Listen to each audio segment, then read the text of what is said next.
Hello, this is Bilal, your economic instructor. आज हम discuss करेंगे एएस लेवल की case study on how to answer them and what are the issues what students would be facing. आज की class के लिए जो मैंने केस स्टडी चूज़ की है that is October November 2025 and it's for 2 hours. Okay? This is a case study that has been deleted for copyright issues, but as teachers, we do have some sources to get these case studies. और ये अच्छा भी है, आप लोगों ने practice नहीं की भी होगी तो एवरी स्टूडेंट के लिए ये एक नई केस स्टडी हो गई. Let's get started. And at the end, don't miss the ending because I'm going to give you some insights on how to answer your entire paper. So let's get started. The first thing what you do is when you are answering a case study is you read the questions first. Identify one possible reason for the value of PED for chocolates. Calculate the percentage change in the value of global sales for chocolates between 2017 and 2016.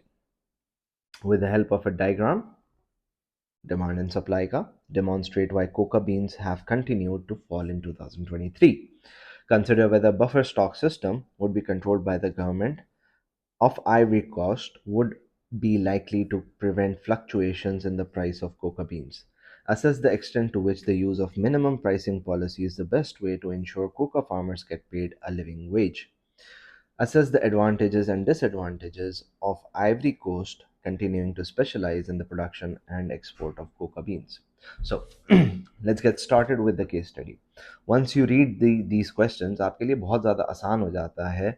When reading the case study, you instantly get to know कि भाई क्या चीज़ कहाँ पे link हो रही होगी. So, let's get on with the case study. हमारे पास एक case study आ गई. Chocolate is a very big business. The price elasticity of demand is estimated to be around 0.2. सही है.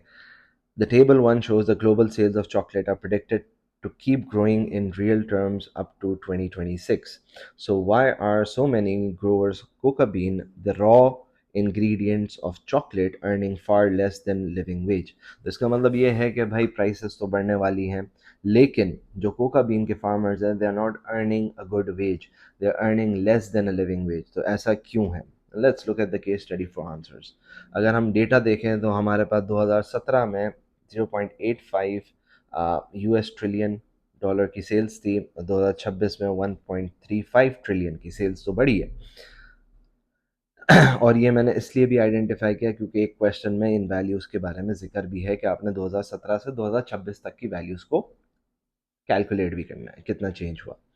In 2019, the government of Ivory Coast, the world's biggest producer of coca beans, set a minimum price for coca beans that was meant to lead to a living wage for farmers. तो भाई Ivory coast की government ने क्या किया, minimum price लगा दी ताकि लोग ज़्यादा अर्न कर सकें.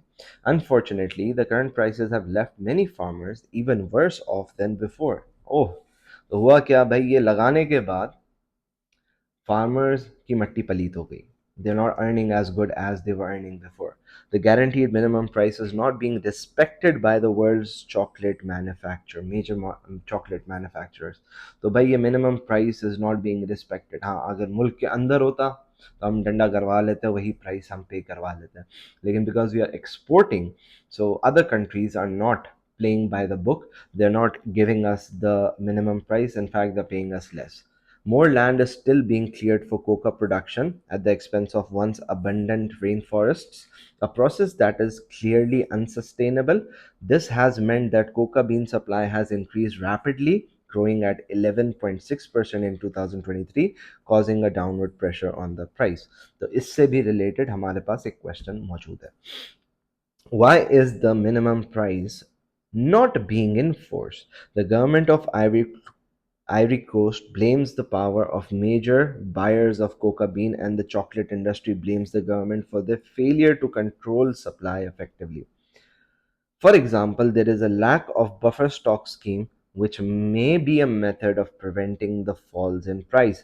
However, the perishable nature of coca beans would cause major problems for such schemes.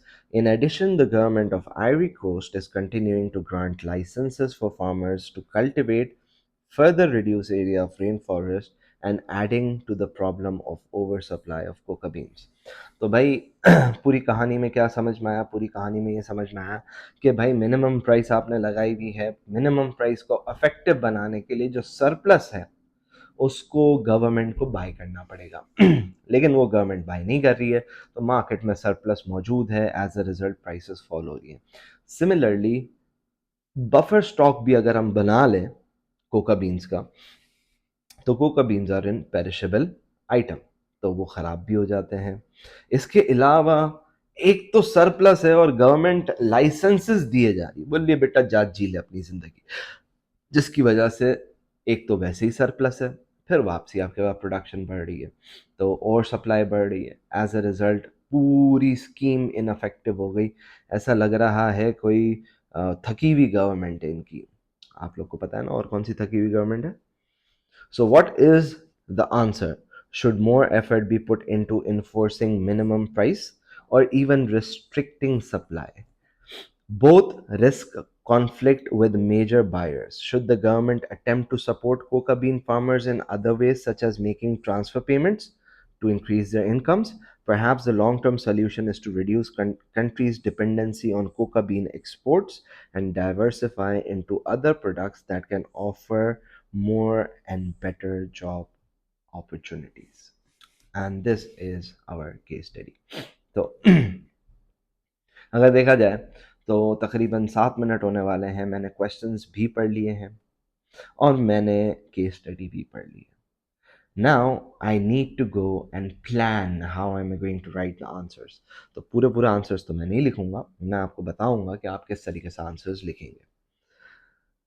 And we move on to the first question, identify one possible reason of the value of PED. 1 mark का question है। Let's look at the case study. We have a PED of 0.2. 0.2 है, इसका मतलब हमारे पास product is less than 1, इसकी elasticity है, which basically means कि हमारे पास प्रोडक्ट इन इलास्टिक है। अगर आपने ये लिख दिया कि ये इन इलास्टिक है, you will not get marks. The reason is it's not asking you कि PED 0.2 का मतलब क्या है, it's asking one possible reason why it is 0.2। ये केस स्टडी में मौजूद नहीं था, लेकिन चॉकलेट्स की अगर बात कर रहे हैं तो हमें पता है chocolates are addictive in nature. Addictive in nature है, देयरफॉर इट इज इनइलास्टिक। तो आपका 1 मार्क का आंसर इसी तरीके से जाएगा, chocolates are addictive in nature, therefore it is inelastic, as the case study suggest that the PED is 0.2। वैसे PED minus में होती है, तो minus 0.2 should be an appropriate answer. Let's move on to the second question. Calculate the percentage change of the value of global sales between 2017 and 2060. मैंने ऊपर highlight भी किया था, तो हमें परसेंटेज चेंज निकालना है, right? Let's look at the case study. Okay, ये रही हमारे पास value.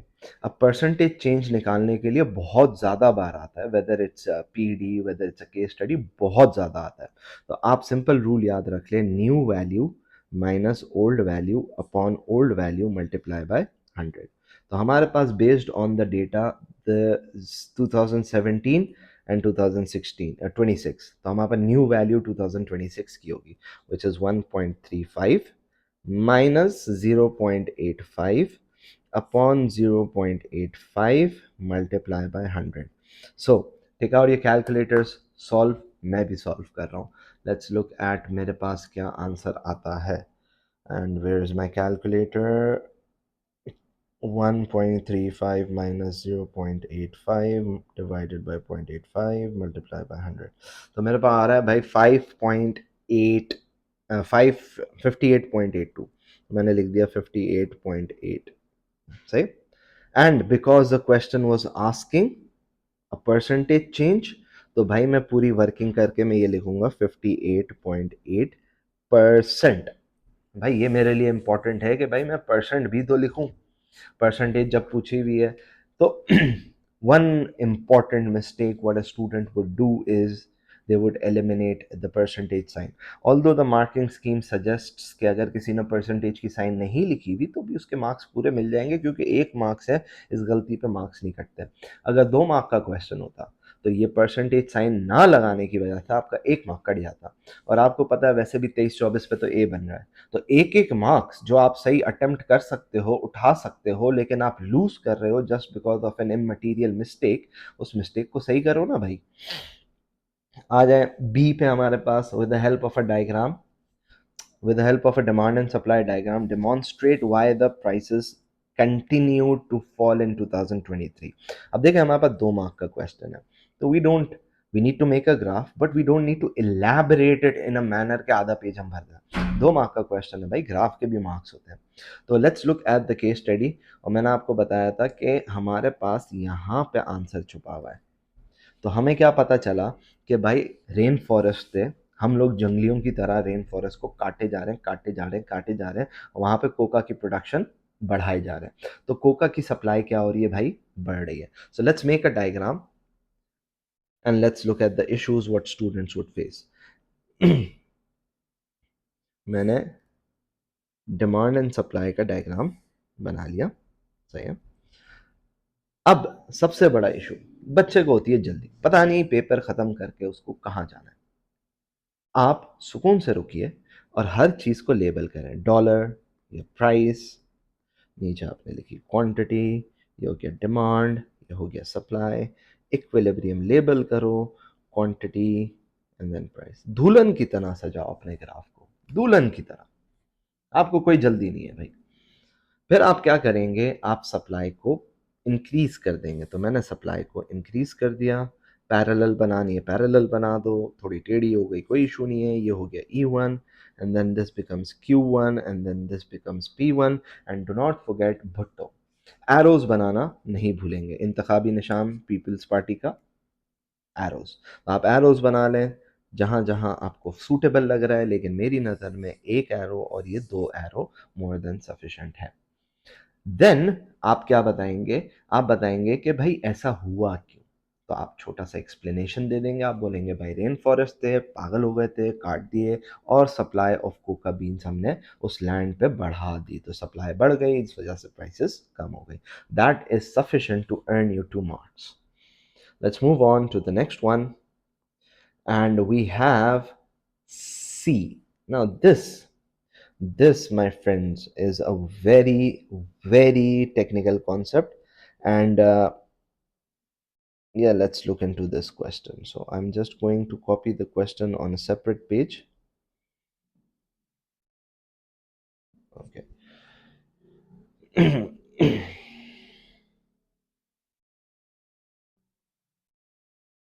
And this is for 4 marks. अच्छा, अब देखा ये गया है कि जब भी आपके पास एक केस स्टडी आती है, the case study is somewhat a bit difficult. उसमें अमूमन ये जो 4 मार्क का क्वेश्चन होता है, सही है, ये थोड़ा टेढ़ा होगा। अब इस केस में इसने बफर स्टॉक पे बात की हुई है। अब बफर स्टॉक पे जब आप बात कर रहे हो, आपको पता है कि this is a very small portion of your micro economics का सिलेबस का एक छोटा सा कंपोनेंट है, छोटा सा पार्ट है। तो ये मुश्किल इसलिए हो गया क्योंकि बच्चे का अमूमन ध्यान इस तरफ नहीं जाता।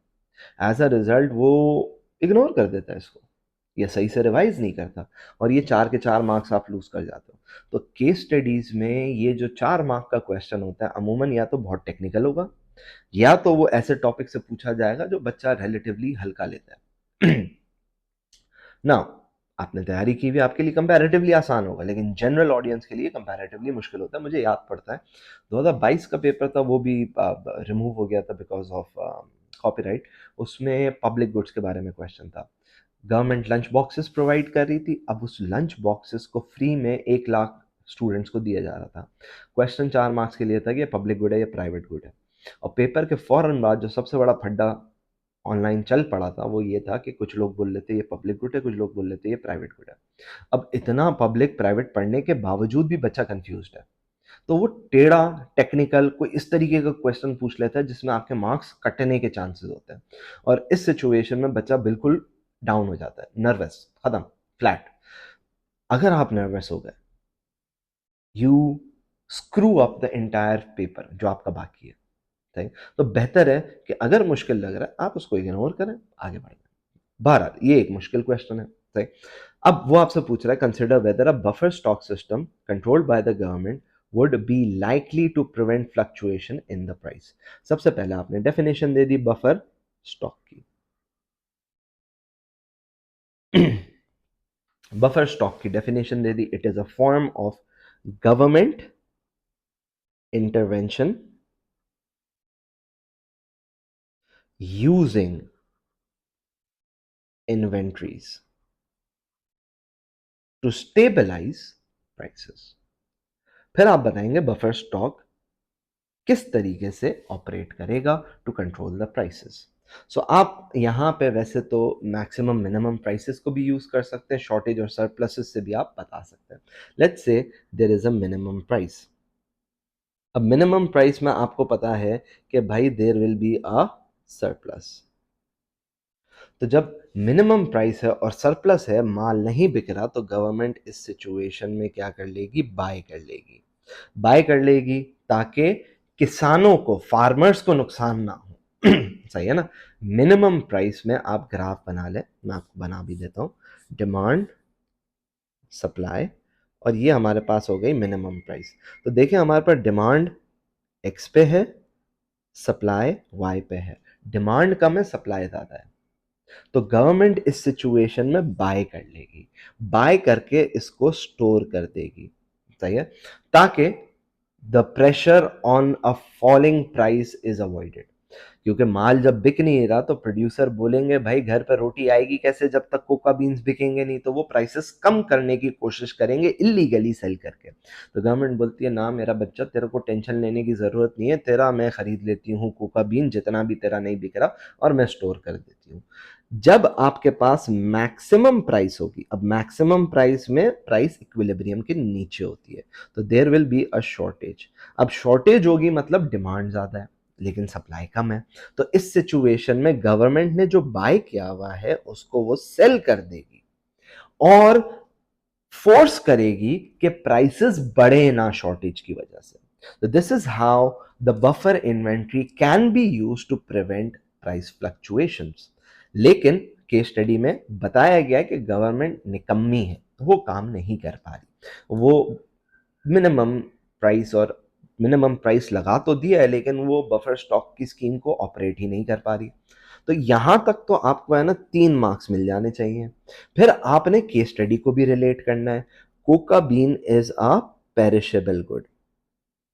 तो अब अगर आपने स्टोर किया और वो खराब हो गया तो ये तो अफेक्टिव ही नहीं हुआ। और दूसरी बात, अगर आपने स्टोर किया क्योंकि ये पेरिशेबल है तो स्टोरेज कॉस्ट बढ़ गई, तो गवर्नमेंट के लिए भी इनफेक्टिव हो गया क्योंकि उसके ज्यादा पैसे लग जाएंगे भाई। तो ये सारी बात है। और गवर्नमेंट अगर बाय कर रही है महंगा तो उसके पास पैसे भी होने चाहिए। जब वो सेल करेगी सस्ता तो गवर्नमेंट को नुकसान होगा।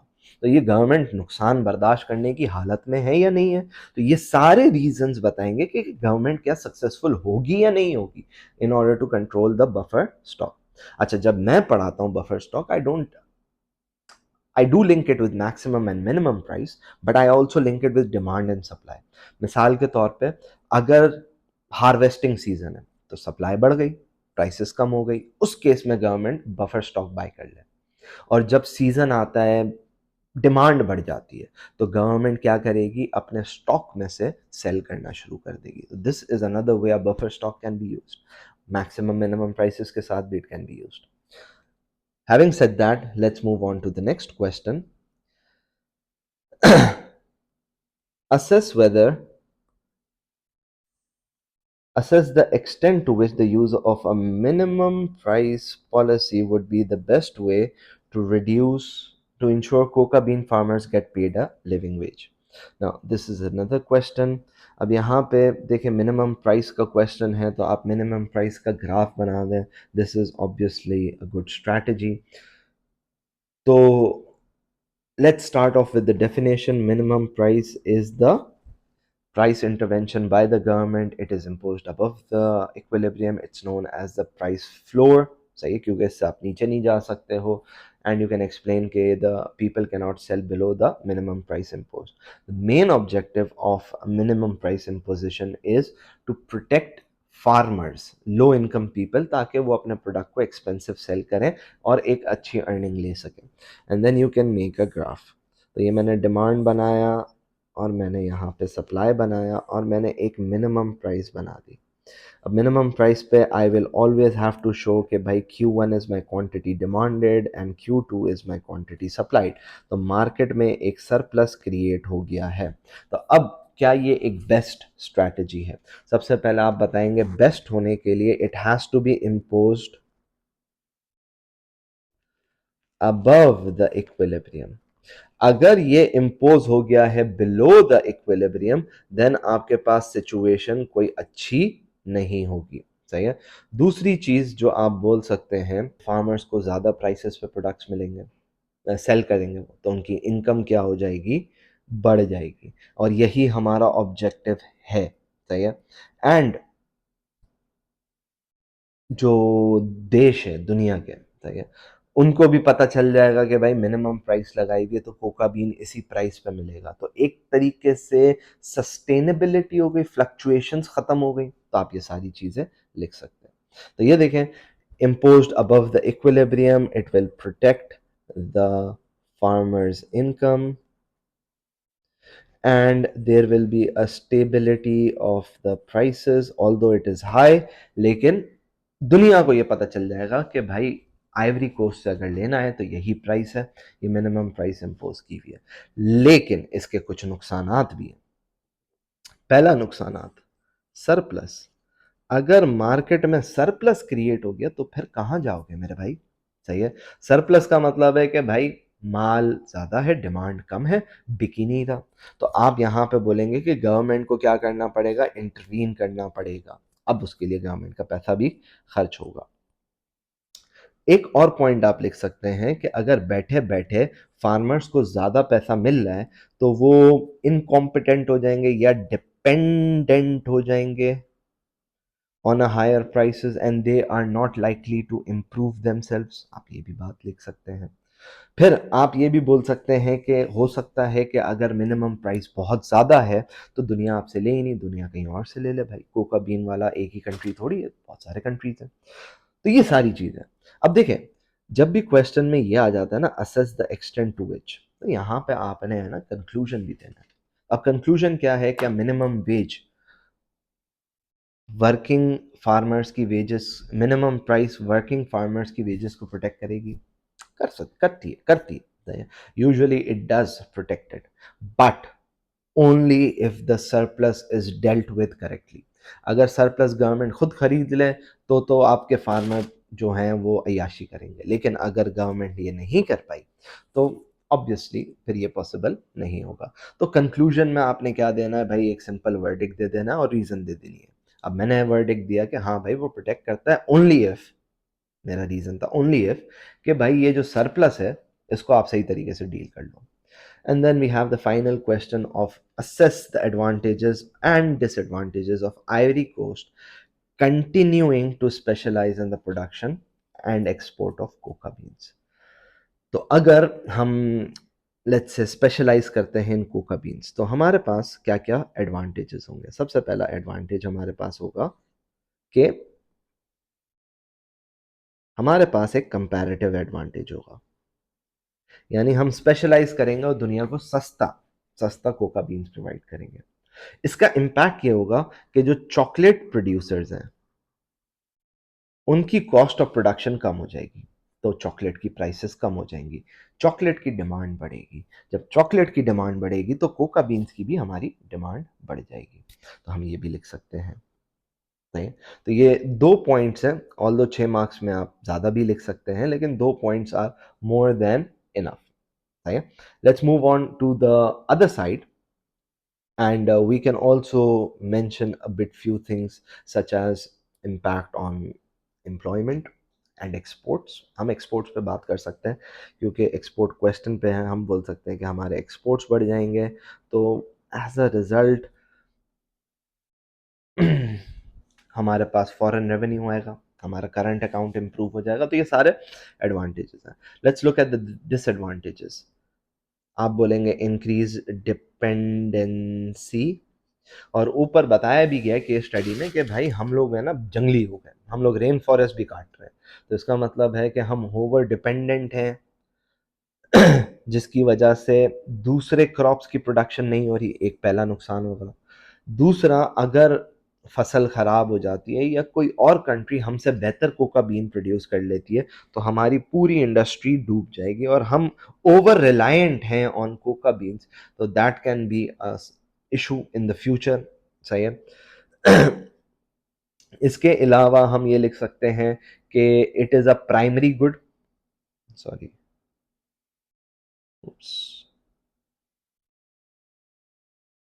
अच्छा, हम लिख सकते हैं कि it is a primary good.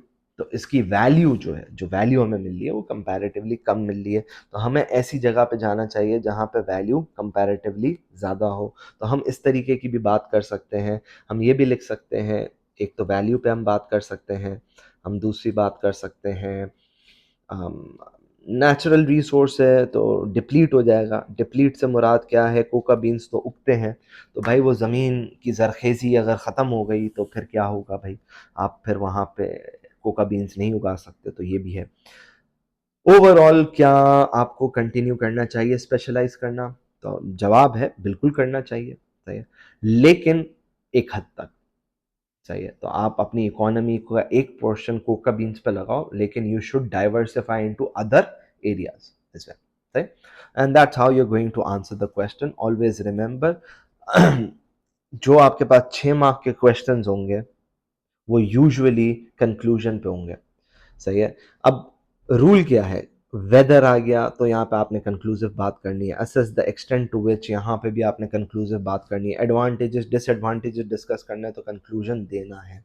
तो यूजुअली 6 मार्क्स और 4 मार्क के क्वेश्चन में कंक्लूजन आता है, 4 मार्क्स में कभी आता है कभी नहीं आता। लेकिन अगर 4 मार्क में आ रहा है consider whether, assess whether, whether का अल्फाज आ गया मतलब it's conclusive, you have to talk to about the evaluation. Evaluation देने का तरीका आपने अपना verdict दे दिया, and then you have to conclude it by giving a reasoning statement, say. And that's how you solve a case study, say. It's 27 minutes and बहुत सारी बातें करके, बहुत सारा समझा समझू के हमने पूरा केस स्टडी सॉल्व कर लिया। अभी भी अगर देखा जाए हमारे पास 13 मिनट है to answer the question. Paper में अगर आप 20 मिनट में प्लानिंग कर लें पूरी, 10 मिनट, हमने 6 मिनट 7 मिनट में पढ़ लिया था, आप 6 मिनट में प्लानिंग कर लें 12 minute, you still have 18 minutes to write an answer. 40 minutes में आपने केस स्टडी करनी है। अब देखें, अमूमन बच्चा केस स्टडी में मार्क्स लूज करता है, उसकी सिंपल वजूहात ये होती हैं कि बहुत कम प्रैक्टिस है आपके पास सेक्शन ए केस स्टडी की। तो एटलीस्ट आप खुद से 5 केस स्टडी सॉल्व करें, खुद से 5 करें, उसका आप आंसर मार्किंग स्कीम से चेक करें, अपने आप को असेस करें, देखें आप कितना स्कोर कर रहे हैं। If you are scoring anywhere 10 to 12 से ऊपर, दैट्स गुड, आप जाने दें। से 5 मिनिमम हर बच्चे ने सॉल्व करनी है। अब देखें जो बिलो एवरेज बच्चा है, अगर उसकी वर्किंग इतनी कोई ख़ास नहीं है और वो पेपर अभी सर पर है, तो वो केस स्टडी से मार्क्स उठा सकता है भाई। सही है, बहुत सारी चीज़ें स्ट्रेट फॉरवर्ड होती हैं तो आप केस स्टडी से मार्क्स उठा सकते हो। केस स्टडी कब अटेम्प्ट करनी चाहिए? तो भाई मेरा मानना है कि आप केस स्टडी बिल्कुल एंड में करेंगे। सर क्यों एंड में करेंगे? अब जैसे ये बफर इन्वेंट्री का क्वेश्चन आ गया यहाँ पे, लेट्स से आपने बफर इन्वेंट्री नहीं पढ़ा हुआ था, तो आपने पहले ही सेक्शन ए किया और सी क्वेश्चन आ गया टेढ़ा, अब हो जाएगी आपकी हालत खराब। जब आपकी हालत खराब होगी, इसका रायता पूरा फैलेगा सारे पेपर्स, सारे क्वेश्चंस पे, अगला सेक्शन बी, अगला सेक्शन सी, वो सारा आपका ब्लंडर हो गया। तो बेहतर है कि आप अपने पेपर को स्टार्ट करें विद सेक्शन बी और सी, जिसका आपको ज़्यादा बेहतर आता है। आप अपने आप को मोटिवेट करेंगे by doing the best questions first, फिर आप दूसरे क्वेश्चंस पाएंगे, और फिर केस स्टडी का जब क्वेश्चन मुश्किल भी होगा ना, तो आपके लिए इतना बड़ा इशू नहीं होगा। एक और चीज़ भाई, डायग्राम्स आप बनाएं, पेन से भी बना सकते हैं, पेंसिल से भी बना सकते हैं। आइडियली पेंसिल से बनाएं ताकि अगर कोई चीज़ मिटानी हो तो आप मिटा के वापसी सही कर सकें। तीसरी चीज़, टाइम। टाइम मैनेज करके चलें। 40 minutes dot and a question, जहां तक आपने किया आप बस वहां पर रोकें, मूव ऑन फर्दर। सही है। एंड में अगर टाइम बच जाए आप बाकी चीज़ों को कंप्लीट करने की कोशिश कीजिएगा। एंड देन फाइनली भाई, पेपर से पहले ज़्यादा पढ़ाई नहीं करना, एक अच्छी स्लीप लेना, सही है। 12-1 बजे आप सो जाना, क्योंकि आपका पेपर एएम में, लेजेंड्स को पता होता है एएम में, और लेजेंड प्रो मैक्स को लगता है पीएम में, और वो पेपर मिस कर देते हैं। तो आप बिजनेस का मिसाल के तौर पे पेपर दे के आएंगे, 5-6 बजे आप आएंगे, नेक्स्ट डे 9 बजे आपका पेपर होगा, you relatively have a very short window. तो आपकी तैयारी अभी कंप्लीट हो जानी चाहिए अलॉन्ग विद बिजनेस, और फिर एक रिवीजन होना चाहिए। रिवीजन में always attempt pass papers rather than revising the entire course. आपको आता है, बार बार रिवाइज करके कोई नई चीज़ नहीं हो जाएगी। That's it from my side. If you need any help you can always contact me. Thank you and अल्लाह हाफिज़।